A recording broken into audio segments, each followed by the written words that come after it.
शाहजहांपुर जिले के ग्राम मानपुर चचरी में घटी एक दर्दनाक घटना ने पूरे क्षेत्र को झकझोर कर रख दिया। एक पिता ने अपने ही 4 मासूम बच्चों की बेरहमी से हत्या करने के बाद खुद भी फांसी लगाकर आत्महत्या कर ली। इस घटना से पूरे गांव में सनसनी फैल गई और लोग इस निर्मम कृत्य के पीछे की वजह समझने की कोशिश कर रहे हैं। मृतक बच्चों में 2 बेटियां और 2 बेटे शामिल थे, जिनकी उम्र क्रमशः 10, 8, 7 और 5 वर्ष बताई जा रही है। इस घटना के वक्त बच्चों की मां अपने मायके गई हुई थी, जिसके कारण वह इस भयावह हत्याकांड की शिकार होने से बच गई।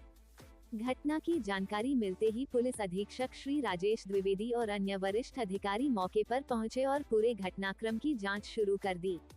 पुलिस द्वारा दी गई प्रारंभिक जानकारी के अनुसार इस नरसंहार के पीछे मानसिक तनाव को एक बड़ी वजह बताया जा रहा है। हालांकि वास्तविक कारणों का पता लगाने के लिए जांच जारी है और संबंधित अधिकारियों को शीघ्र अनावरण हेतु आवश्यक निर्देश दिए गए हैं। गांव वालों के अनुसार मृतक व्यक्ति एक साधारण इंसान था और परिवार के साथ सामान्य जीवन व्यतीत कर रहा था, लेकिन बीते कुछ समय से उसके व्यवहार में कुछ बदलाव देखे जा रहे थे। बताया जा रहा है कि वो किसी मानसिक तनाव से जूझ रहा था, जिसकी जानकारी बहुत कम लोगों को थी। किसी ने ये कल्पना भी नहीं की थी कि यह तनाव उसे इस हद तक ले जाएगा कि वह अपने ही बच्चों की हत्या कर देगा और फिर खुद भी अपनी जान ले लेगा। इस त्रासदी के दौरान परिवार की मां अपने मायके गई हुई थी। यही कारण रहा कि वह इस भयावह घटना की शिकार होने से बच गई। लेकिन जब उसे इस हत्याकांड के बारे में पता चला, तो उसकी दुनिया उजड़ गई। 4 बच्चों की मौत और पति की आत्महत्या की खबर सुनते ही वह बेहोश हो गई। उसके आंसू थमने का नाम नहीं ले रहे थे और गांव की महिलाएं उसे संभालने की कोशिश कर रही थीं। घटना की जांच कर रहे पुलिस अधिकारियों ने बताया कि इस वारदात को अंजाम देने के लिए आरोपी पिता ने तेज धारदार हथियार का इस्तेमाल किया। उसने पहले अपने 4 बच्चों का गला काटा और फिर खुद फांसी के फंदे से झूल गया। बच्चों की उम्र को देखते हुए यह अंदाजा लगाया जा सकता है कि वे अपने पिता के इस रूप को देखकर भयभीत हो गए होंगे और उन्होंने बचने की कोशिश भी की होगी, लेकिन शायद उन्हें संभलने का मौका ही नहीं मिला। पुलिस प्रशासन इस पूरे मामले की गहराई से जांच कर रहा है। इस हत्याकांड के पीछे की असली वजह का पता लगाने के लिए कई बिंदुओं पर जांच की जा रही है। पुलिस अधीक्षक ने स्पष्ट किया कि मृतक के परिवार से जुड़े सभी पहलुओं की जांच की जा रही है, ताकि यह समझा जा सके कि आखिरकार इतनी बड़ी त्रासदी कैसे हुई। ये हत्याकांड पूरे गांव के लिए एक भयानक सदमे से कम नहीं था। जैसे ही लोगों को इस घटना के बारे में पता चला, वे अवाक रह गए। कोई भी इस पर यकीन नहीं कर पा रहा था कि एक पिता अपने ही बच्चों के साथ इतनी बेरहमी से पेश आ सकता है। गांव के बुजुर्गों का कहना है कि उन्होंने पहले कभी ऐसा मामला नहीं सुना था, जहां किसी व्यक्ति ने अपने ही बच्चों की हत्या कर दी हो।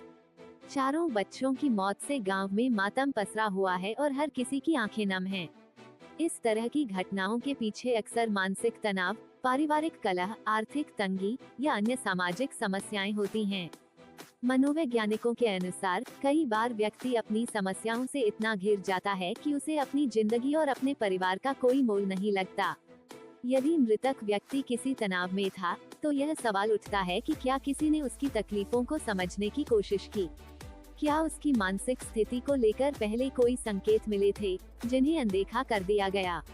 इस तरह की घटनाएं ये बताती हैं कि समाज में मानसिक स्वास्थ्य को लेकर अधिक जागरूकता फैलाने की जरूरत है। यदि किसी व्यक्ति में अचानक से व्यवहार परिवर्तन दिखे, वह अकेले रहने लगे, अत्यधिक गुस्सा करने लगे या निराश रहने लगे, तो परिवार और समाज को चाहिए कि वे उसकी समस्या को समझने का प्रयास करें। जरूरत पड़ने पर मनोचिकित्सक की सलाह लेनी चाहिए, ताकि कोई भी व्यक्ति इस हद तक न पहुंचे कि वह इतना बड़ा कदम उठा ले। क्या घटना घटी हुई है? थाना रोजा में गांव पड़ता है ये। इसमें सूचना मिली है कि एक 36 वर्षीय व्यक्ति है, इसके द्वारा किसी पारिवारिक मानसिक दबाव में आकर के रात्रि में किसी टाइम अपने 4 अबोध बच्चों की हत्या कर दी गई है और स्वयं वो फांसी से लटक गया है। घटनास्थल पर पुलिस आ गई, साक्ष्य एकत्र कर रही है और विधिक कार्रवाई की जा रही है। बच्चों को सर क्या धारदार हथियार वगैरह किसी से कोई? हाँ, ऐसा ही दिख रहा है कि धारदार हथियार का प्रयोग किया गया है। हथियार भी बरामद कर लिया गया है।